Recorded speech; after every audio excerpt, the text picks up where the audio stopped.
আজকে তোমাদের জন্য রান্না করব হার্ড চিকেন, আলু দিয়ে ঝোল ঝোল আর বেগুন ভাজা। সো দেরি না করে শুরু করি। হ্যালো এভরিওয়ান, আসসালামু আলাইকুম। সবাই কেমন আছেন? আলহামদুলিল্লাহ, আমি ভালো আছি।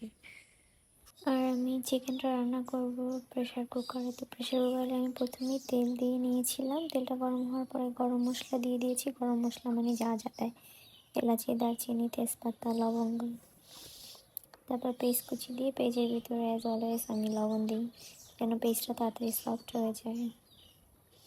তারপর এটাকে নাড়াচাড়া করে সুন্দরভাবে একটু ভেজে নেব। ভেজে নেওয়ার পরে এখানে আমি অ্যাড করব বাটা মশলা। বাটা মশলা বলতে আদা, রসুন আর পেঁয়াজ পেস্ট আমি একসাথেই বাটি, এই জন্য সব কিছু একসাথে একত্রিতই আছে। এখানে আমি 3 চামচ পরিমাপ দিয়ে দিলাম। এখন এটা ভালোভাবে কষাইয়ে নিব। তো তোমাদেরকে একটা কথা বলি, ইদানিং দেখতেছি সবাই শুধু ভিডিও সামনে আসলে ধাক্কা দিয়ে উপরে পাঠিয়ে দাও।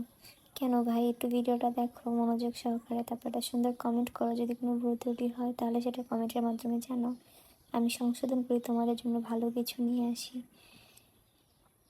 তারপরে এখানে আমি দিয়ে দিলাম হলুদের গুঁড়ো আর মরিচের গুঁড়ো পরিমাণ মতো। আমরা ঝাল বেশিই খাই, জন্য ছোটো 4 চামচ, 2 চামচ মরিচের গুঁড়ো দিয়েছি এখানে।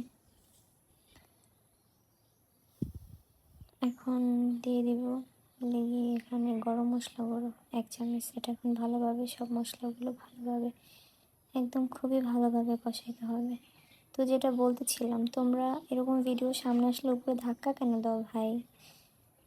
ভিডিওটা দেখো, একটা গঠনমূলক কমেন্ট করো, তোমাদেরও উপকার হবে, আমারও উপকার হবে, আমার থেকে তোমাদের উপকার বেশি হবে।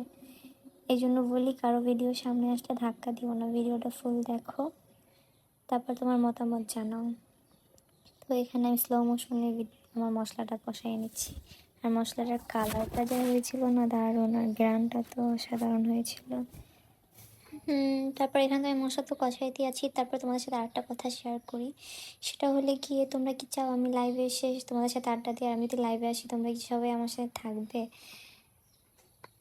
অবশ্যই জানাবে। আর এখানে আমার মশলাটা কিন্তু প্রায় কষানো শেষ। আর আমি কিন্তু মাংসটা কেটে সুন্দর মতো ধুয়ে পরিষ্কার করে রেখেছি। আর যে হাড় চিকেনটা বলছি, দেশি মুরগি, এটা আমাদের নিজেদেরই পালা মুরগি, সেটা আমি সুন্দরভাবে ধুয়ে নিয়েছি। ধুয়ে এখন মশলার ভিতরে দিয়ে ভালোভাবে এটাকেও আবার খুবই ভালোভাবে কষাইতে হবে। যত কষানো হবে তত এটার টেস্ট তত ভালো আসবে। অবশ্যই ট্রাই করে দেখবে। আর তোমাদের কার কার আমার মতো দেশি মুরগির ঝোল আলু দিয়ে খেতে অনেক মজা লাগে? আমার কাছে কিন্তু বেশ লাগে, বিশেষ করে এটার হাড় চাবাইতে অনেক মজা লাগে। এখন কষাইয়ে নিতেছি। কষাই নেওয়ার পর পানি দিয়ে এটা প্রেসারে বসাই দিব। প্রেসার থেকে ওঠানোর পরে তারপর আমি এটা একটু নাড়াচাড়া করে তারপর এখানে আলু দিয়ে দিয়েছিলাম, সেটা দেখানো হয়নি। এখন এটা এইভাবেই রান্না হতে থাকবে। আমার কিন্তু চিকেন 90% সিদ্ধ হয়ে গেছে, এখন শুধু আলুটা সিদ্ধ হওয়াটা বাকি। একসাথে সিদ্ধ হয়ে গেলে গরম মশলা দিয়ে নামিয়ে নেব। এটাই হলে কি আমার সহজ একদম ইজিভাবে হার্ড চিকেন রান্না। তো এখানে রান্না বান্না প্রায় শেষ, যেহেতু আমি এটা ঝোল ঝোল রাখবো। এখন আমি শুধু ওই যে জিরা গুঁড়ো, মানে গরম মশলা, যেই মশলা গুঁড়ো করা আছে সেই মশলাগুলো দিয়ে দিচ্ছি।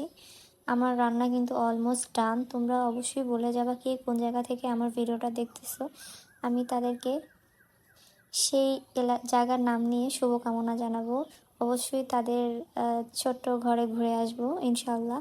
আর তারপর এখানে আমি নিয়েছি বেগুন কেটে, গোল গোল যে বেগুনগুলো আছে মোটা, যাই হোক, সেই বেগুন হলুদ আর লবণ আর মরিচের গুঁড়ো নিয়ে এখন একটু সুন্দরভাবে সব বেগুনের এপিট ওপিট করে সব বেগুনের গায়ে লাগিয়ে নেব। তারপর এটা কিছুক্ষণ ম্যারিনেট করে রেখে দিব। তারপরে এটা আমি ভেজে নিব। কিছুক্ষণ ম্যারিনেট করে রাখার পর আবার ফিরে আসলাম। এখন আমি বেগুনটাকে ফ্রাই করে নিব গরম গরম তেলে। আর বেগুন ভাজার তোমাদেরকে একটা টেকনিক বলে দিই, যদিও সেদিনকে আমার বাসার তেল কম ছিল, আমি কিন্তু আরও একটু বেশি তেল দিয়ে বেগুনটা ফ্রাই করি। কারণ অল্প তেল দিয়ে ভাজলে সেই বেগুনটা তোমার তেলটা তাড়াতাড়ি চুষে নেয়, তখন তোমার আরও বেশি তেল লাগে। এই জন্য বেশি তেলে সবসময় ডুবো তেলে বেগুনটা ভাজবা, মানে একটু পরিমাণের থেকে একটু বেশি দিবা, তখন কিনা ওই যে তেলটা তোমার তাড়াতাড়ি শেষ হয়ে যাবে না। সামান্য একটু তেল ক্ষয় হবে, এর থেকে বেশি হবে না। তো আমি এখানে বেগুনটাও ভেজে নিচ্ছি। অনেক আপুরা তো আছে অ্যালার্জির কারণে বেগুন খেতেই পারে না, তবে আলহামদুলিল্লাহ আমার কোনো অ্যালার্জি নাই। এই জন্য আলহামদুলিল্লাহ আমি সব কিছুই খেতে পারি। খাবারে আমার কোনো দিক থেকে কোনো অ্যালার্জি নেই। আমার অ্যালার্জি যত সব মানুষের দিক থেকে। কিছু কিছু মানুষ আসে যে অ্যালার্জিজনক কথাবার্তা বলে।